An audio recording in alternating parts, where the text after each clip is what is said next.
로마서는 크게 두 파트로 나눌 수 있는데, 전반부인 1장부터 11장까지에서는 교리를 다루고 있고, 후반부인 12장부터 16장까지에서는 그 교리에 대한 적용인 삶과 윤리를 다루고 있다, 그런 말씀을 드렸었는데요.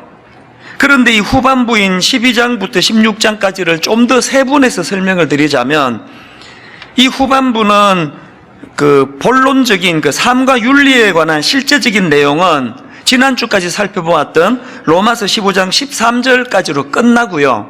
이제 오늘부터 살펴보게 될 로마서 15장 14절부터는 이제 이 로마서 전체에 대한 결론이다, 이렇게 받아들이시면 됩니다.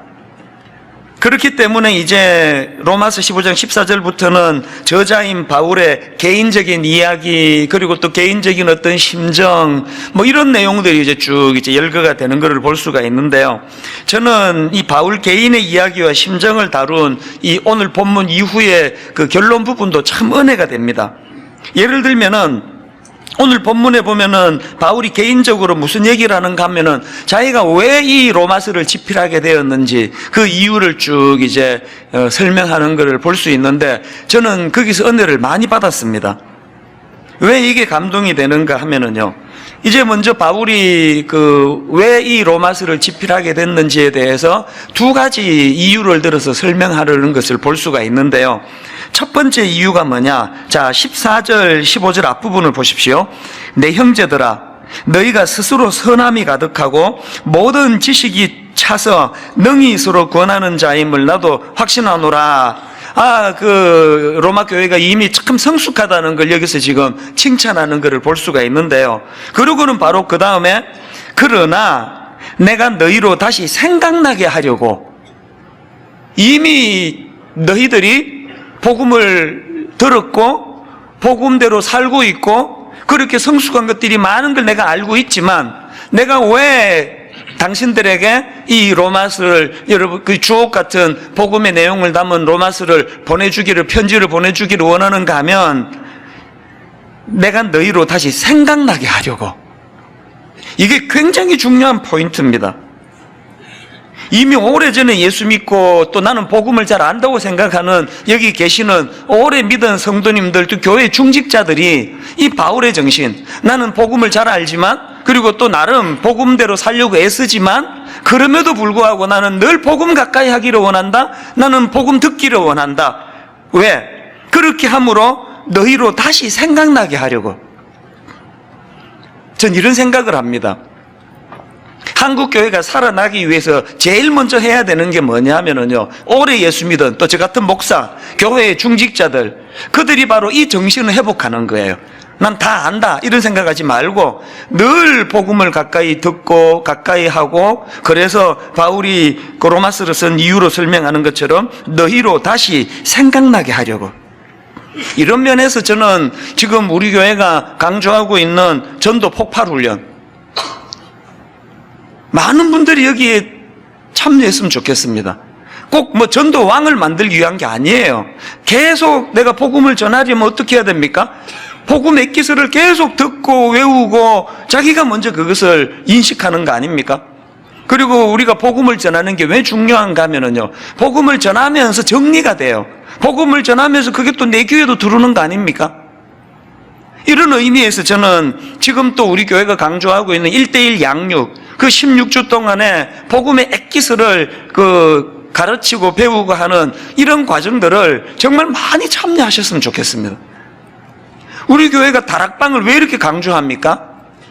이 복음을 살아내는 사람들이 복음을 매개로 해서 복음을 늘 대화하면서 다락방 안에서 교제를 나누는 건 그 신앙 성장에 굉장히 중요한 요소거든요. 저는 저와 우리 성도님들 모두가 다 사도 바울이 로마서를 집필하게 된 이유라고 하는 너희도 다시 생각나게 하려고, 오래 예수 믿은 목사, 장로, 권사 이런 분들이 다시 한번 복음을 가까이 함으로 복음의 정신이 다시 되살아나는 은혜가 이 교회에서 계속 일어나게 되시기를 바랍니다. 그런가 하면은 두 번째로 바울이 왜 자기가 로마서를 집필하게 되었느냐, 두 번째 이유를 어떻게 설명하는지 아십니까? 15절 하반절을 보십시오. 하나님께서 내게 주신 은혜로 말미암아 더욱 담대히 대량 너희에게 썼노니. 로마서를 왜 썼다고요? 은혜의 감격을 억누르기가 어려운 마음으로 썼다는 거예요. 제가 이 바울이 참 부러운 것이요, 그리고 또 바울에게서 제가 정말 배우고 싶은 게, 바울은 자신이 행하는 모든 행동의 동기가 다 은혜에 대한 감격이에요. 이 은혜에 대한 감격이 동기가 돼서 행하는 행동들이 거기에 얼마나 역동적이고 에너지가 넘치겠습니까? 뭐 이런 말들 하지 않습니까? 자녀 교육할 때. 그 머리 좋은 놈은 노력하는 놈 못 당하고, 노력하는 놈은 즐기는 놈 못 당한다. 이상하게 꼭 이럴 때 놈 그러더라고요. 그러나 저는 나이가 들어갈수록 이거 정말 이것만큼 진리가, 이 진리 아닙니까? 아무리 머리 좋아도요, 노력하는 사람 못 당합니다. 그리고 또 내가 뭐 노력을 하려고 해도 내가 즐겁지 않은데 한계가 있는 거 아닙니까? 바울을 보면은 자기 모든 행동의 그 출발점이 복음에 대한 감격이기 때문에 즐거운 거예요. 기쁜 거예요. 사실 여러분, 이 로마서 우리 이번에 공부해봐서 알지만요, 남이 쓰다 놓은 그 공부하는데, 읽는데도 이렇게 어려운데 이걸 지금 집필한다고 했을 때 이게 얼마나 어려운 작업이었겠습니까? 근데 바울이 이걸 너무나 기쁘게, 너무나 즐겁게 할 수 있는 건, 그렇게 하게 된 동기가 은혜에 대한 감격이.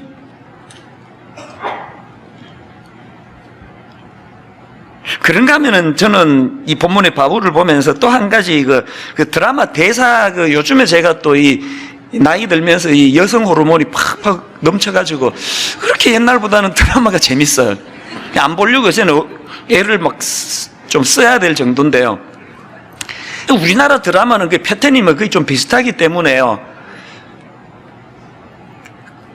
여러 이 비슷한 말이나 같은 말을 대사 속에서 듣는 경우가 종종 있는데, 우리나라 드라마에서 종종 제가 들었던 그 대사 중에 이런 대사가 있습니다. 검은 머리 짐승은 거두는 것이 아니야. 드라마에서 몇 번 들었습니다. 여기 지금 검은 머리 짐승은 사람을 지금 빗대서 하는 이야기 아닙니까? 그냥 사람은 거두는 게 아니다 이렇게 말하면 되지, 왜 검은 머리 짐승은 거두는 게 아니다 말하는지 아십니까? 왜 그러냐니까요, 인간 말고 진짜 짐승들은요, 주인이 호의를 베풀고 사랑을 주면은 절대로 배신하는 일을 안 합니다. 강아지를, 고양이를 왜 그렇게 키우기를 원하십니까? 키워보면은 진짜 네 발로 걷는 짐승들은요, 그 주인의 호의를 절대로 배신하지 않아요. 여기에 반해가지고 이 머리 검은 짐승이라고 하는 우리 인간들은요, 사실 저도 많은 사람을 상대하다가 보니까 그 뭐 이렇게 딱 말하고 표현하진 않지만 제 마음으로도 그 대사가 불쑥불쑥 떠오를 때가 많은 게 사실이에요. 섭섭할 때가 많은 거 아닙니까?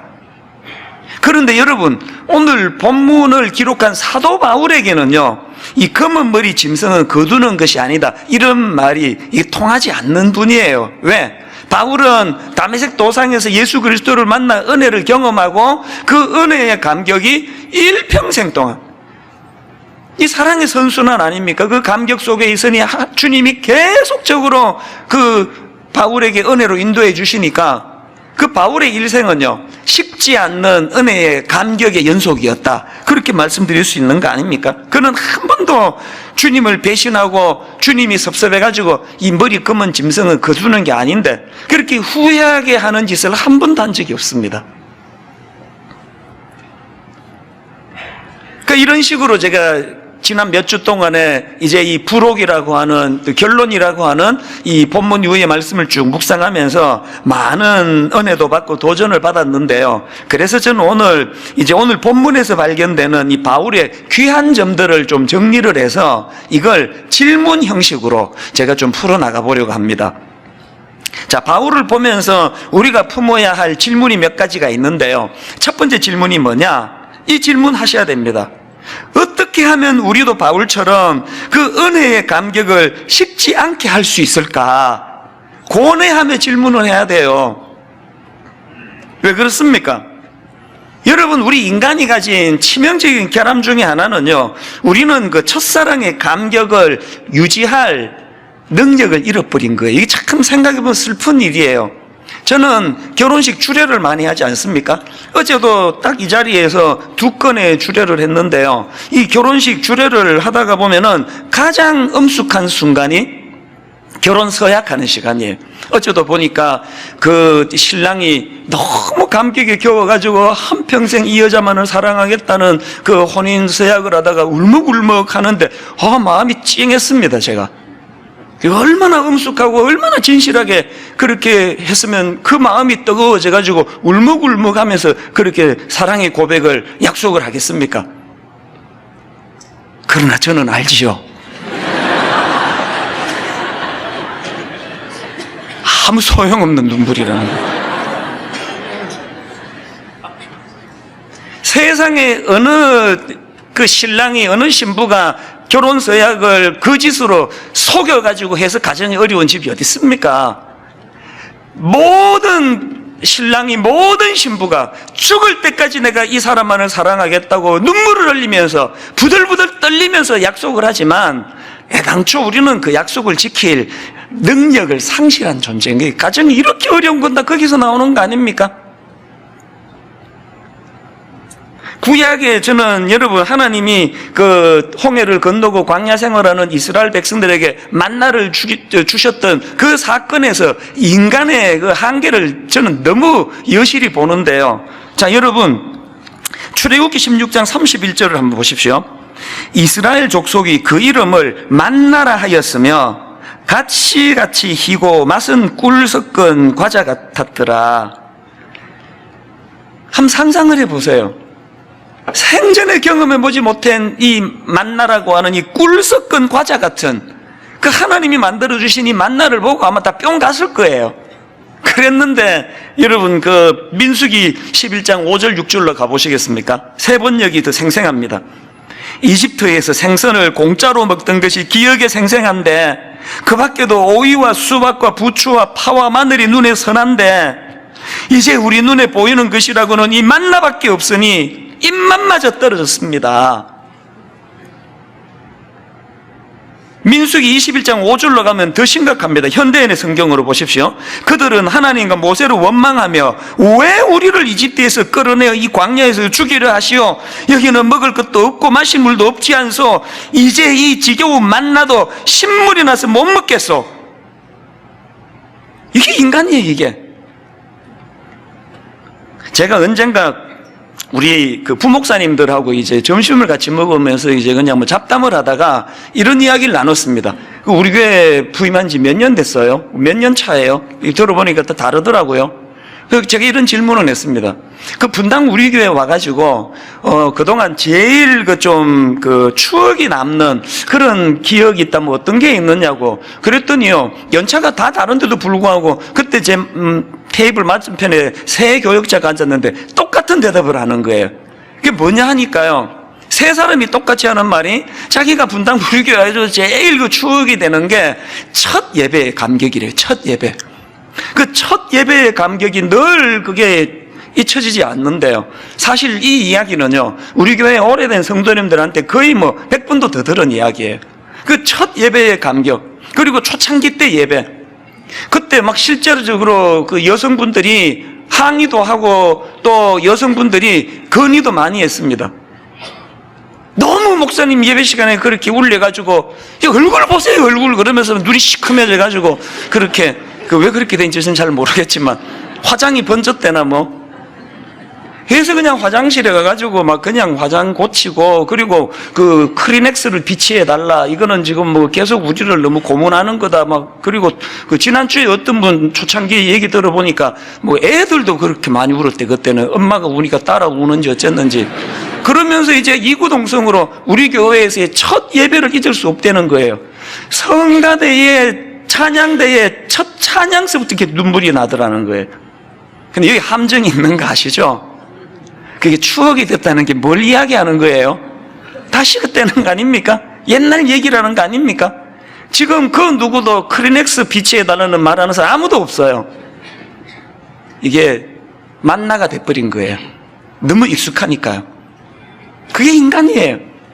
그래서 저는 여러분들이요, 우리 교회 오신 지 지금 3년이 넘었는데, 그리고 또 여러분들이 우리 교회에 인터넷으로 예배를 드린 지가 3년이 넘었는데, 난 여전히 말씀이 너무 뜨겁다 그러면 난 그분을 진짜 존경합니다. 그건 저희의 설교와 상관없는 그분의 어마어마한 영성이에요. 우리 교회에서 지금 예배 드린 지 15년째 되는 분이 아직도 나는 예배의 감격을 나는 주체할 수 없다. 매 예배마다 눈에 그 마스카란지가 다 번져가지고 그냥 시커멓게 되는 일이만 매주일 일어난다. 이런 분들은 조심하세요. 하나님 곧 불러 가실 거예요. 그 정도 내공이면 됐다. 이제 성화 끝났다. 들어와라. 그거 보통 내공이 아니에요. 인간은요, 익숙해지면은 식상하는 거거든요. 제가 매 여름마다 그 설교를 내려놓는 이유가 여기 있는 거 아닙니까? 다양한 목사님들 설교 들려드리고 나 자신도 식상을 하니까 계속 몸부림을 치고 싶은 거거든요. 여러분, 이런 점에서 바울이 얼마나 대단합니까? 디모데 전서 하면은요, 바울 사역 거의 그 후반부에 쓴, 막바지에 쓴 편지인데요, 오랜 세월이 지났음에도 불구하고 그 1장에서부터 서두에서부터 그 바울의 감동을 한번 들어보십시오. 디모데전서 1장 13절 14절. 내가 전에는 비방자요 박해자요 폭행자였으나 도리어 긍휼을 입은 것은 내가 믿지 아니할 때에 알지 못하고 행하였음이라. 우리 주의 은혜가 그리스도 예수 안에 있는 믿음과 사랑과 함께 넘치도록 풍성하였도다. 하나도 안 식어서 하나도. 내가 얼마나 포하겠는데, 얼마나 내가 자격을 잃어버린 자였는데, 다메섹 도상에서 어떤 은혜로 나를 주님이 거두어 주셨는가? 넘치도록 풍성한 이 사랑, 이 은혜, 이 감격. 여러분, 이거 우리 안간힘을 써서 회복해야 돼요. 왜 회복해야 되는지 아십니까? 구약에 그 남유다 아사왕이라고 있는데요, 역대하 14장에서 막 하나님께 엄청 은혜를 받고 감격을 경험합니다. 구스왕 세라가 군사 100만을 거느리고 침략해 오는데요, 그 당시 이 아사왕이 갖고 있는 군사력으로는 그 침공해온 그 구스왕 세라를 이길 수 있는 확률이 1%도 안 돼요. 이 큰일 났습니다. 너무 두려워가지고 하나님께 눈물로 부르짖거든요. 역대하 14장 11절. 아사가 그의 하나님 여호와께 부르짖어 이르되, 여호와여, 힘이 강한 자와 약한 자 사이에는 주밖에 도와주리가 없사오니 우리 하나님 여호와여, 우리를 도우소서. 간절하게 기도합니다. 하나님이 그 기도를 받으시고요, 있을 수 없는 결과를 주신 거예요. 도저히 이길 수 없는, 이거는 뭐 기적이라는 말밖에 할 수 없는 그런 하나님께서 놀라운 결과를 허락해 주시니까요, 막 그 감격이, 은혜에 대한 감격이 넘쳐가지고요, 바로 그 다음 장 15장에 보면은 아사왕은 우상을 제거하고 영적인 개혁을 단행하고 하나님의 사람이 뭐라고 충고하는 거 그대로 다 수용하고 막 너무너무 놀라운 그런 뜨거운 삶을 살아요. 이게 14장 건너 15장의 모습이고요, 딱 한 장 건너 16장에 가면 이게 다 식어 빠진 아사왕이 나옵니다. 16장에서 북이스라엘 왕이 유다를 공격해 오는데, 그랬더니 아사왕이 하나님을 의지하기보다는 아람왕 베나닷을 의지해가지고 곳간의 은금을 아람왕 베나닷에게 갖다 바치면서 도움을 청합니다. 하나님은 그거 제일 싫어하시잖아요. 도움을 구할 여호와 하나님은 배제하고 어떻게 이 눈에 보이는 인간 실력자에게 그러느냐고. 그래가지고 하나님이 선견자 하나냐를 보내가지고 경고의 말씀을 주십니다. 그랬더니 이 아사왕의 반응이 어땠는지 아십니까? 역대하 16장 10절을 보세요. 아사가 노하여 선견자를 옥에 가두었으니 이는 그의 말에 크게 노하였음이며, 그때의 아사가 또 백성 중에서 몇 사람 학대하였더라. 세상의 14장에서 그렇게 놀라운 은혜의 감격이 가슴이 터질 것 같은 은혜를 경험하고, 15장에서 하나님의 사람이 뭐라 얘기하니까 다 수용하고 종교개혁을 단행하고 했던 그게 불과 한 장 앞인데, 어떻게 그 다음 16장에서 이렇게 그냥 하나님의 사람을 옥에 가두고 바른 소리 한다고 그냥 분노하고, 이거 어쩌다가 이렇게 됐느냐? 자료 보니까 뭐 많은 분석이 있는데요, 그거 다 부질없는 분석이에요. 그 많은 분석 필요 없고요, 간단해요. 그게 그냥 인간인 거예요. 인간. 그게 인간인 거예요. 조금 전에도요, 예배 마치고 초신자분이 오셨는데 너무너무 가슴이 뜨겁고 지금 투병 중인데 하나님이 자기를 어떻게 만져주시고 금요 기도회에도 나오신다네요. 금요 기도회와 하나님이 어떻게 섬세하게 인도하시고, 저는 한 4, 50년 믿은 분들에게 근래 이런 얘기 잘 듣지를 못했는데요. 여러분, 우리가 바울처럼 안간힘을 써서 이 은혜의 감격을 회복하지 않으면, 아사처럼요, 이 아사왕처럼 제가 보니까요, 은혜의 감격이 식은 사람들은 걸핏하면 이게 분노가 자꾸 생겨요. 아사가 노하여. 자꾸 이렇게 화가 나는 분 계세요? 그것이 은혜가 식었다는 뜻이에요. 누가 뭐 어지간하게 뭐 자기를 찝쩍거려도 이 옛날에 은혜가 막 다 감싸버렸잖아요. 그 뭐 부부 싸움이 뭐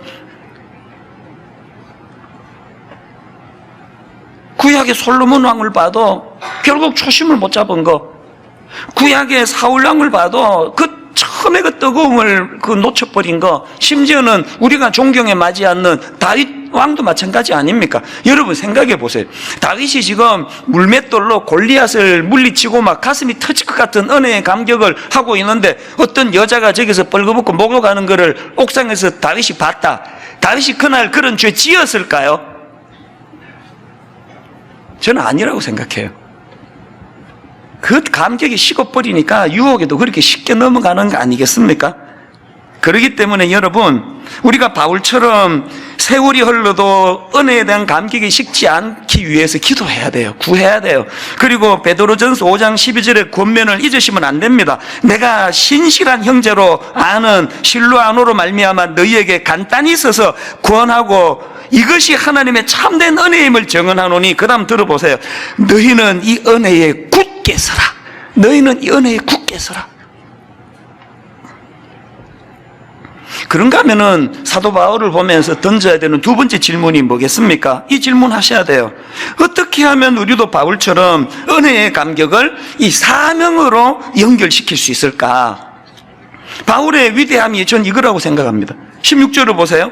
이 은혜는 곧 나로 이방인을 위하여 그리스도 예수의 일꾼이 되어, 은혜의 감격을 바울은 사명으로 연결시키는 거예요. 다메섹 도상에서 주님이 어떤 은혜를 내게 주셨던가 그 가슴만 자꾸 뜨거워지는 게 아니라 그 일을 통하여 이방인들을 주님 앞으로 인도하는 사명자로 부르셨다는 걸 같이 기억하는 거예요. 제가 이번에 살을 좀 뺐잖아요. 좀이 아니고 많이 뺐거든요. 힘 하나도 안 들이고. 제 원리를 이제 공부를 해보니까요, 모든 종류의 다이어트는 딱 하나예요. 딱 하나. 두 가지네요. 하나는요, 나쁜 거 안 먹고 좋은 거 먹는 거예요. 가려서 먹는 게 다이어트에 가장 중요하고요. 그 다음 중요한 게 뭔지 아십니까? 활동하는 양보다 적게 먹는 거예요. 우린 지금 활동에 비해서 너무 많이 먹으니까 제가 막 창피하게 막 복부 비만, 여름 되니까 막 앞으로 걱정이, 바지도 안 맞고 이거 어떻게 해야 되나, 이 단추를 겨울에는 끌고 다녀도 들키질 않는데 여름에는 이 단추를 끌고 다니면 안 되는데, 이런 걱정을 많이 했다가 요즘에는 또 걱정이에요. 바지가 너무 남아가지고 헐렁헐렁 거려가지고요. 제가 공부를 좀 했거든요. 활동하는 양보다 음식 적게 먹으면 돼요. 반대로 먹은 만큼 활동하면 되더라고요. 그래서 요즘에 제 아침에요, 한 6시, 어떨 때 5시 40분에 교회를 갑니다. 10분이면 가는 거리예요. 걸어가면. 그 길을요, 제가 새벽에 가방 들고 출근하면서 빠르게 걷다가 뛰다가 한번 그 꼴을 한번 상상을 해보세요. 50대 아저씨가 지금 출근하면서 확 뛰다가 빠르게 걷다가 또 성도도 종종 만나요. 한 40분씩 아침에 그렇게 뛰어서 사무실 들어가거든요. 왜 그렇게 할까요? 먹은 것보다 활동을 더 많이 하려고 그런 거예요. 오늘 우리가요, 영적으로 복부 비만인 거 아시죠? 계속 은혜 받겠다고, 은혜 주시옵소서, 목사님 은혜 주세요. 그래서 받은 은혜를 여기에만 계속 지금 우리 가슴에다가 이거를 자꾸 보관하다가 보니까 그 감정이라는 거는, 감동이라는 건 지난주보다 조금 더 세야지 오는 거 아닙니까? 그러니까 계속 우리 목사님 이번 한 주 동안 쓸데없는 짓 안 하고 설교 준비 많이 했겠지? 그래서 또 우리를 뜨겁게 만들겠지? 계속 가슴만 뜨거워지니까 다 폭부 비만이 걸린 거 아닙니까, 지금? 바울이 우리에게 보여주는 중요한 메시지가 뭐예요? 바울은 은혜의 감격을 고여두지 않고 사명으로, 이거를 계속 사명으로. 그 페이스북 창업자 마크 저크버그라고, 그 이분 그 세계적으로 유명한 분인데요. 이분에게 굉장히 그 재밌는 특징이 하나 있는데, 옷을 딱 한 벌만 입는다는 거예요. 그 회색 티셔츠 딱 한 벌만. 전 세계에서 제일 부자 중에 하나라고 하는 이분이요. 옷 딱 한 벌, 같은 색깔이에요. 그래서 이제 언젠가 그 페이스북 사용자들하고 그 질의응답하는 행사에서 누가 직구전 질문을 했습니다. 이렇게 질문했습니다. 아니, 당신은 왜 매일 똑같은 티셔츠만 입습니까? 그 다음 질문도, 그 입고 있는 그 티셔츠가 다 한 벌입니까? 여러 벌 같은 색깔입니까? 그런 질문을 했는데요. 저는 이분의 대답이 너무나 감동적이었습니다. 왜 맨날 똑같은 옷 하나만 입고 다니느냐고, 티 하나만 입고 다니냐는 질문이라는 대답을 한번 들어보십시오. 저는 최대한 단순하게 살려고 노력하는데요. 가능한 한 다른 모든 의사결정을 최소화하고 우리 페이스북 커뮤니티를 위한 일에만 집중하고 싶기 때문입니다. 여러 심리학 가설들은 말합니다. 사소한 의사결정들, 예를 들면 뭘 입을지, 뭘 먹을지 등등에 대한 것들도 피로가 쌓이게 되고 에너지를 소모시킨다고요. 저는 매일 10억 명이 넘는 분들에게 도움을 제공하는 일을 하는데, 제가 조금이라도 제 에너지를 사소한 개인사에 낭비하고 싶지 않습니다. 이런 생각으로 저는 저의 모든 에너지를 최고의 제품과 서비스를 만들고 우리들이 우리의 목적을 달성할 수 있도록 도우며 그들이 소중한 사람들과 연결하는 일을 돕는 우리의 미션을 달성하기 위해 바치기를 원합니다. 이게 매일 회색 티셔츠만을 입고 다니는 이유입니다. 저는 그 글을 받고 진짜 도전받았습니다. 에너지를 조금이라도 쓸데없는 데 낭비하고 싶지 않아가지고, 옷 고르는 데조차도 에너지를 쓰고 싶지 않아가지고 한 가지 옷만 입는다는 이 사업하는 이 사람의 그 정신을, 저는 목사 아닙니까? 영혼을 섬기는 일 아닙니까? 내가 얼마나 그동안 사소하고 쓸데없는데 에너지를 낭비했는지를 철저하게 제가 반성하게 되더라고요. 예전에는요, 무슨 SNS에서 누가 저를 모함하나, 또 뭐 오해해가지고 저에 대해서 그 글을 잘못 쓰면은 그거 내가 친절하게 그거 아니라고 다 달아주고 옛날에는 그랬거든요. 지금요, 자체를 보지를 않아요. 누가 모함을 하건 누가 저를 오해를 하건 그거에 내가 에너지를 쓰고 싶지 않다는 의지를 제가 가지는 거예요. 여러분, 그 교회 생활 하다가 누가 여러분과 좀 성격이 좀 안 맞아가지고 뭐라고 좀 삐져 있는 거, 그게 그렇게 신경이 쓰이세요? 그 누가 여러분 뒤에서 뭐 그냥 여러분 한마디 뭐 욕을 했다, 막 거기에 막 온 에너지가 다 가 있다는 건 뭘 의미합니까? 에너지 쓸 데가 지금 별로 없다는 거 아닙니까? 진짜 은혜의 감격이 여러분 회복되기를 원하십니까? 그 에너지를 사명으로 써요. 사명으로. 어떻게 해서든지 아끼고 줄이고 쓸데없는데 에너지 쓰지 말고. 그러고 있는데 지난 어제 참 저 하나님이 놀라워요. 지금 이런 것들로 제가 지금 말씀을 준비하고 있는데, 바로 우리 교구 목사님이, 국내 선교부 담당 목사님이 메일하고 사진을 보내왔는데요. 거기에 제가 찡한 감동을 받은 포인트 하나가 있는데요. 어제 이제 우리 교회 이웃사랑부 도배팀하고 또 사역반 훈련생 분들 한 60여 명이 지방에 이제 어느 교회로 좀 섬기고 온 모양이에요. 그 시골 교회 얼마나 환경이 열악합니까?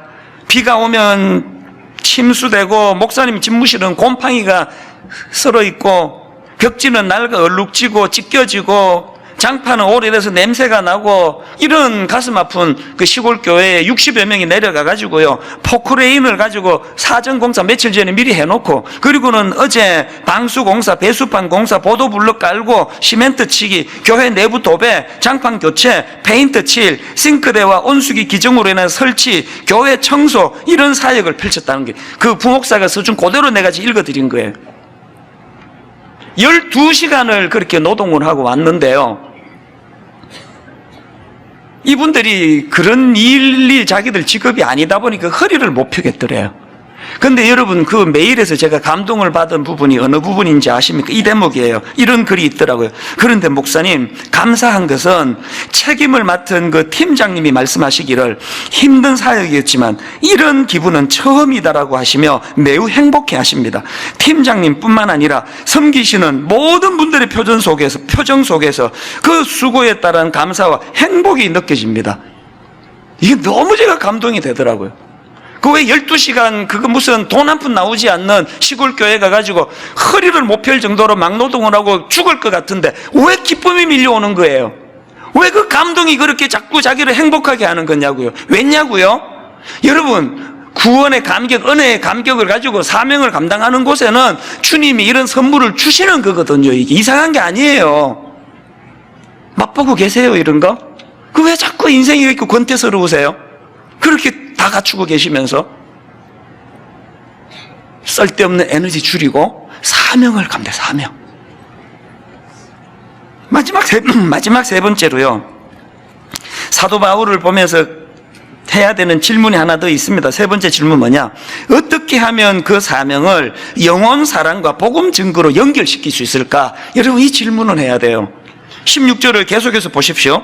이 은혜는 곧 나로 이방인을 위하여 그리스도 예수의 일꾼이 되어 하나님의 복음의 제사장 직분을 하게 하사 이방인을 제물로 드리는 것이, 여기 보니까 바울이 지금 자기를 복음의 제사장이라 그러고요, 그리고 또 자기가 전한 복음 증거로 인해서 회개한 이방인 신자들을 제사의 제물이라고 표현을 해요. 뭘 의미하는 겁니까? 원래 제사장은 제사를 통해 하나님과 죄인을 화해시키는 역할을 하는 거 아닙니까? 거기서 착안해가지고 바울은 자기가 전하는 복음을 통하여 이방인들이 주님을 만나고 주님 앞으로 돌아온다면 나는 이거 제사장 역할이다.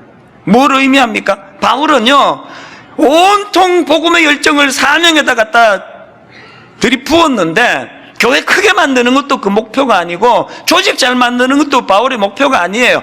온통 바울의 목표는 한 영혼이 돌아오는 것, 영혼에 대한 영혼 사랑, 복음 증거. 그 바울의 이 한 영혼에 대한 열정 때문에 그가 겪어야 했던 대가 지불이 얼마나 엄청났습니까? 자, 고린도전서 4장 11절부터 14절 바울의 심정을 느끼면서 우리 같이 한번 읽어보시겠습니까? 바로 이 시각까지 우리가 줄이고 목마르며 헐벗고 매맞으며 정처가 없고 또 수고하여 친히 손으로 일을 하며 모욕을 당한 즉 축복하고 박해를 받은 즉 참고 비방을 받은 즉 권면하니 우리가 지금까지 세상의 더러운 것과 만물의 찌꺼기같이 되었도다. 얼마나 그 복음을 전하는 사명 때문에 이렇게 수모를 당하고 조롱을 당하고 핍박을 당했지만 이걸 어떻게 감수할 수 있었나? 이유를요, 바로 그다음 15절에서 이렇게 이야기합니다. 15절을 보십시오. 그리스도 안에서 일만 스승이 있으되 아버지는 많지 아니하니 그리스도 예수 안에서 내가 복음으로써 너희를 낳았음이라. 한 영혼을 향한 바울의 그 열정이 그 모든 고난과 수모와 이걸 다 견뎌내게 만든 거예요. 부끄럽지만 바울의 이 정신은요, 제 목회 28년 동안에 저 역시도 목회를 그만둬야 되겠다, 더 이상 나는 이제 할 수가 없다, 그렇게 회의가 온 적도 있고 목회를 진짜 그만두려고 한 적도 몇 번 있었지만 끝까지 제가 그것을 그만둘 수 없게 만든 원동력은 이거예요. 오늘 내가 이 작은 수고를 통해 바울이 고백한 것처럼 그리스도 예수 안에서 내가 복음으로서 너희를 낳았음이라. 우리 교회에서 예수님을 만나고 우리 교회에서 첫사랑이 회복이 되고 우리 교회에서 죽은 고목 같은 그 오래 믿은 그 성도들 심령수의 복음의 꽃이 피어나는 이런 일만 가능하다면 하나님, 제가 이것을 잘 견디기를 원합니다. 견뎌내기를 원합니다. 그러면서 여기까지 온 거예요. 아까 결혼식 말씀을 드렸지만요, 다 아시지만 제 주례는요, 무슨 본문을 쓰든지 내용이 사실은 똑같아요. 본문만 다 다르지 주례 내용은 똑같아요. 그래서 아마 우리 교회에 오래 다니신 분들은 제 주례 설교를 다 외우시는 분도 계실 거예요. 제가 왜 똑같은 주례를 하는지 아십니까? 두 가지 이유가 있어요. 지난주에 그 신랑 신부한테 내가 최고의 주례사로 말씀으로 권면을 했으면 이번 주에는 그것보다 좀 약한 걸로 전하기가 싫은 거예요. 가장 좋은 걸로 축복하고 싶은 게 하나 있고, 더 큰 이유가 뭔지 아세요?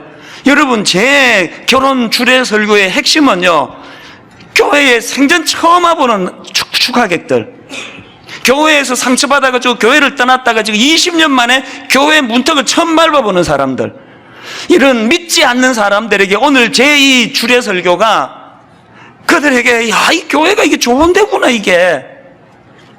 모든 관심은 거기에. 우리 성도가 뭐 같은 거 한 100번 들어가지고 좀 지루하면은 뭐 할 수 없는 거 아닙니까?